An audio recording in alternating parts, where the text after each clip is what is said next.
Thanksgiving is one of my favorite holidays because I get to fire up a lot of smokers to prepare the Thanksgiving feast. We always smoke our turkey. I love the way that the joint techniques of brining and smoking give you a bird with incredibly moist flesh, no more dry turkey. Turkey presents cooks with a unique challenge. The breast cooks faster than the legs.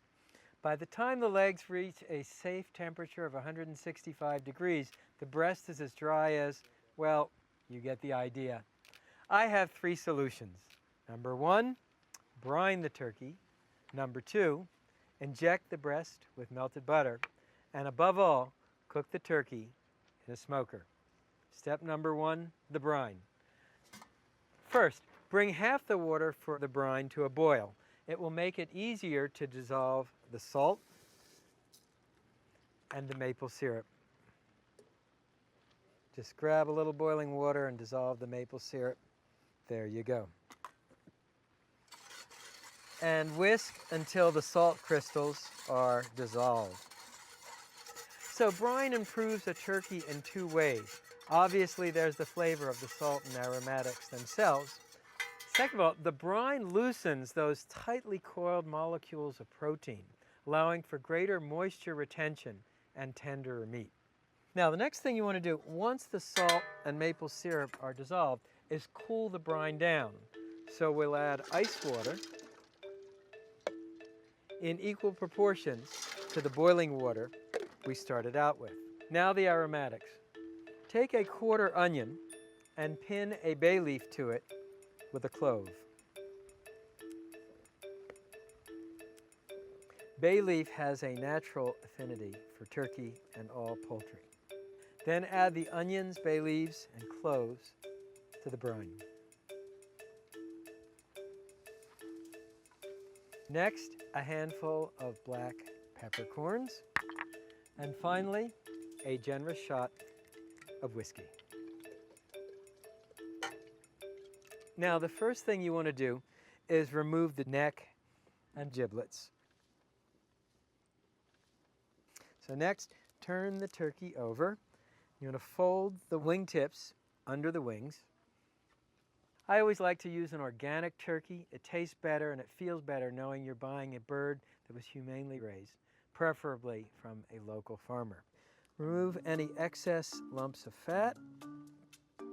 Then pull the turkey skin back and pin it closed with a couple of toothpicks. Now, turn the bird over. This turkey comes pre-trussed, but if you need to, take a piece of butcher string and just tie it around the drumsticks. So here's a batch of brine I made and chilled earlier. Take the turkey and lower it into the brine.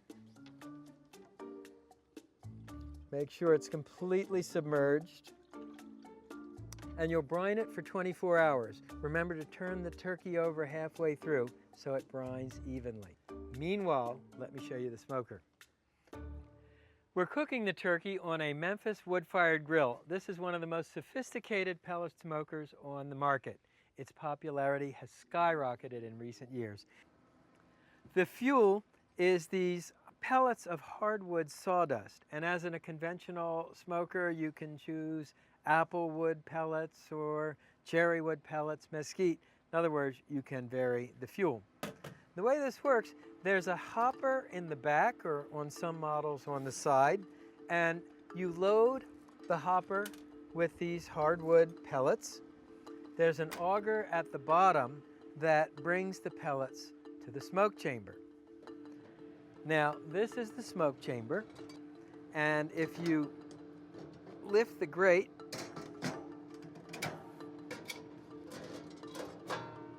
you can actually see the mechanism where the pellets are burned. There's a heating element underneath. It sets the pellets on fire. The pellets create both the heat and the smoke. And on some models, you can actually remove this plate and direct grill directly over a wood fire. The last thing to look at is the control panel. I'm going to cook the turkey at 250 degrees. The cooking time is 4 to 5 hours.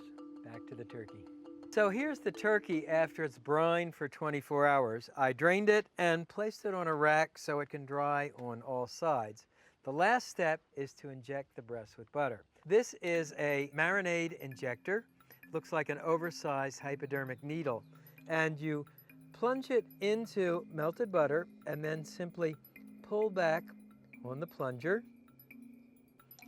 and insert the needle deep into the turkey flesh and inject it with melted butter. And you want to just inject the melted butter a little bit at a time so it doesn't come back and squirt you. Some people will add chicken stock or bourbon or brandy. I like to keep it simple with melted butter.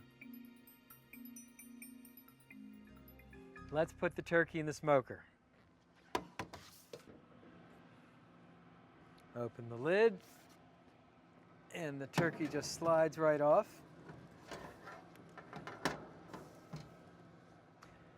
And we'll close the lid. Cooking time is about 4 to 5 hours. After 2 hours, we'll start basting the outside of the turkey with melted butter. We're midway through the smoking process, and wow, check out that turkey. Is that beautiful? So I've been basting every hour, basting with more melted butter. This will give the bird a nice luster, great flavor, and help crisp the skin. And check this out. I took the roasted turkey neck and combined it with some poultry stock, and I'm smoking that to make a smoked turkey jus. It won't be long now. It's been 5 hours and turkey sure looks done, but the way you check for sure is with an instant read meat thermometer. Insert it into the deepest part of the thigh, 170 degrees. Bingo, we're in business. Then you want to put on a pair of heat-safe food gloves and grab the turkey, put it on a cutting board. Now I know you want to eat this bird right away, but it will taste better and be juicier if you loosely tent it with foil and let it rest for about 20 minutes. Notice I said loosely, don't bunch the foil around the turkey or you'll make the skins huggy.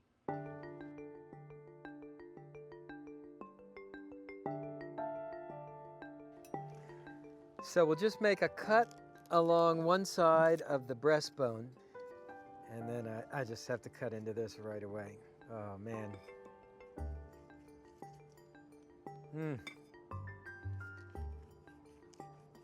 Look how beautiful that turkey looks.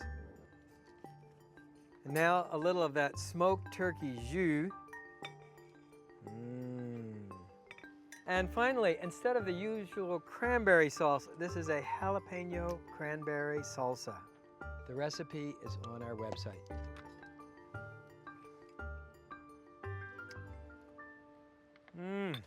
Oh man, the smoke flavor is really nice. The brine, it's moist. It's everything you want turkey to be. And this salsa has a nice kick. So the next time you cook a turkey, remember the Project Smoke formula. Brine it, inject it, smoke it.